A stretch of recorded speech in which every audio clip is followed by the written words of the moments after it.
Today, I'm going to teach you how to win games consistently in Chapter 2 Remix of Fortnite Zero Build. I'm going to start by covering the fundamentals, the essentials, the stuff that you absolutely need to understand in order to win games consistently, and then I'm going to move into more specific things like tips, tricks, tactics, and strategies.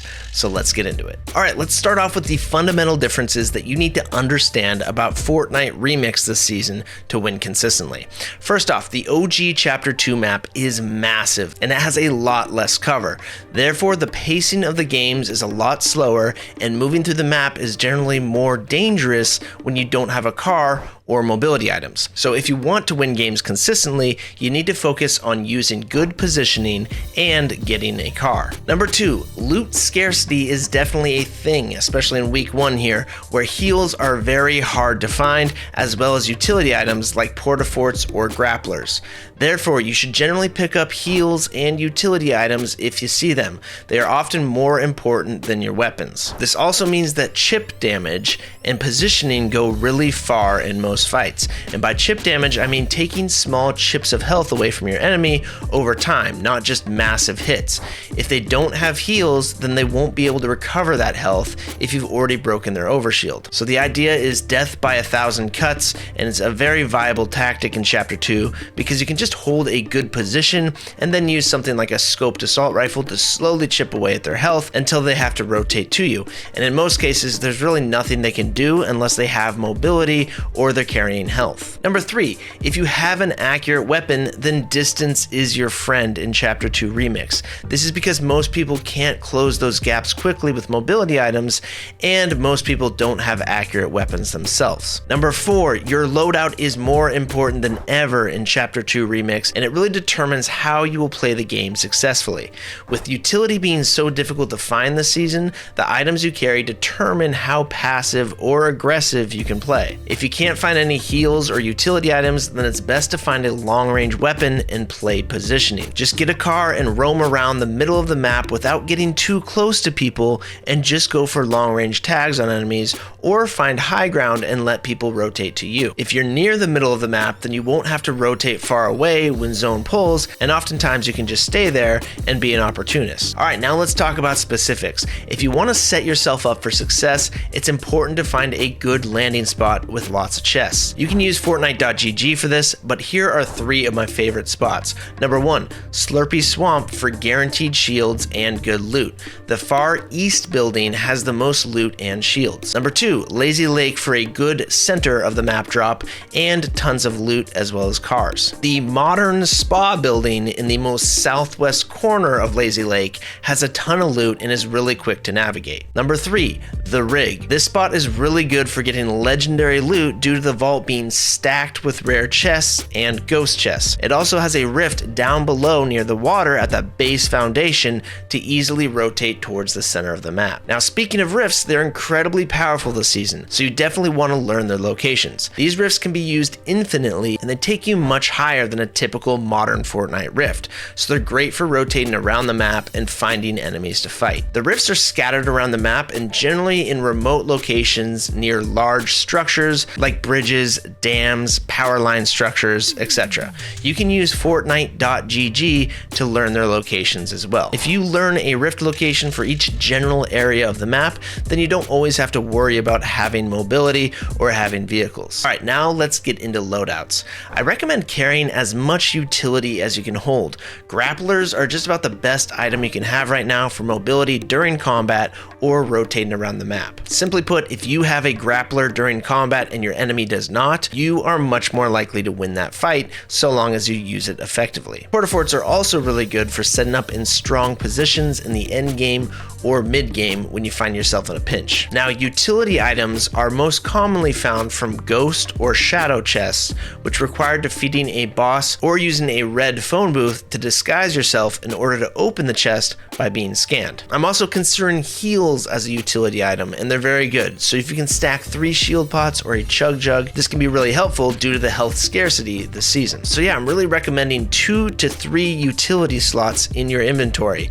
And when I say utility, I'm also talking about something like a specialized weapon, such as a rocket launcher, boogie bomb, or sniper rifle. And then that leaves us with 2 main guns, usually a shotgun and an assault rifle. So for your two primary weapons, I'd recommend two different pairings. Number one, a suppressed assault rifle and a pump shotgun. The suppressed assault rifle is the most accurate unscoped AR. It's really good at pretty much every range, and the pump shotgun hits like a truck. The second pairing you could go for is a high rarity tactical shotgun and a scoped assault rifle. This allows you to handle those close range fights with the tactical shotgun and handle very long range fights with the scoped AR. The tactical shotgun is best paired with a scoped AR because the scoped AR isn't really great as a hip fire weapon at close range, so you kind of want an auto shotty for that. And the reason that I recommend the scoped AR is because it can be a real issue for your enemies if they don't have one themselves or a sniper. The scoped AR can cover super long ranges and make you a nightmare for enemies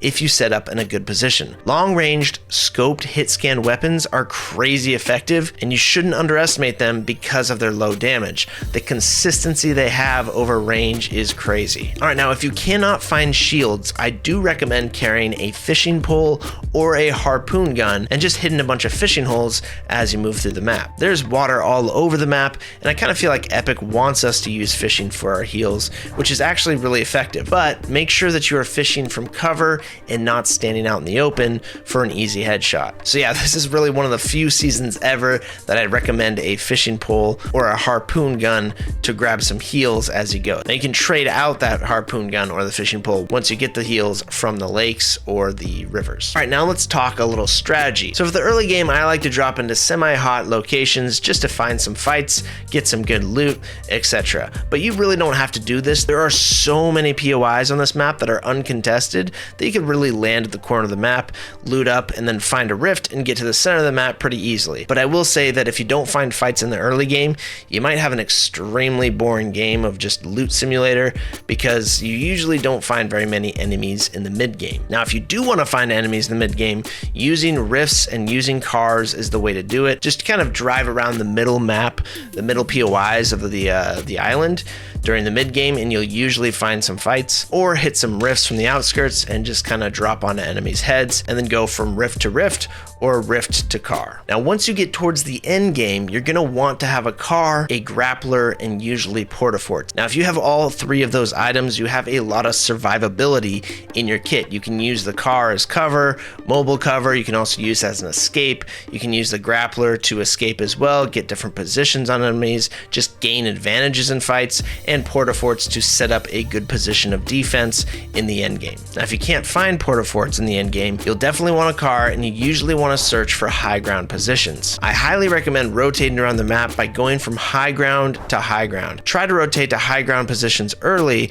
as soon as you see the zone move, as high ground is very advantageous this season. It really helps you get a lay of the land, spot out enemies and power positions, and give you the most advantage for your long range weapons. Basically, in the end game, if you're set up with high ground with lots of open space around you, and you have a good long range weapon in your inventory, you're usually going to win as long as you don't get headshot sniped. That's because high ground is so powerful this season with these big open spaces and very little cover. It's hard for people to avoid angles that you get on them. You can basically break people's cover, get eyes on them, and if they start shooting back at you, use the natural terrain, unbreakable cover of the hill, etc. to regain an advantage. And make sure you aren't over peeking with your shots. If you don't know how to head glitch effectively, watch my video, 9 game-changing cover tricks for combat in Fortnite Zero Build. So overall, I would suggest not taking close range fights in the end game if you aren't carrying heals, because the map has such little cover and it's so open that it's much safer and much more effective to put long range damage on enemies first. Also, you can kind of assume that most other players in the end game don't really have heals, and they're looking to third-party enemies to try to find heals or get easy elims. So you want to stay as healthy as you can in the end game because health is hard to come by. So prioritize your positioning and mitigating risk. Try to third-party fights and avoid getting third-partied by taking your fights in remote areas or immediately leaving the area right after a fight. So if you finish a fight, just jump out of there really quick and then take a second to look for enemies trying to come in for the third party. Wait a few seconds, and if no one's coming, then you can go back and grab the loot and then get back to safety, heal up, etc. Now, anytime you fight inside a popular POI with lots of places to hide, it's very likely there are more enemies than you realize around around you, so it's even more important to get out of the area quickly after you finish a fight. Now, if you do all the things we've talked about in this video, you should have a very high success rate in Chapter 2 Remix of Fortnite Zero Build. And if you found these tips helpful, please leave a like on the video and consider subscribing for more Zero Build tips. And if you want to take your Zero Build skills to the next level, I promise you want to check out my must-watch Zero Build playlist on my YouTube channel. Thank you so much for watching. Have yourself a great day. Shinobi out.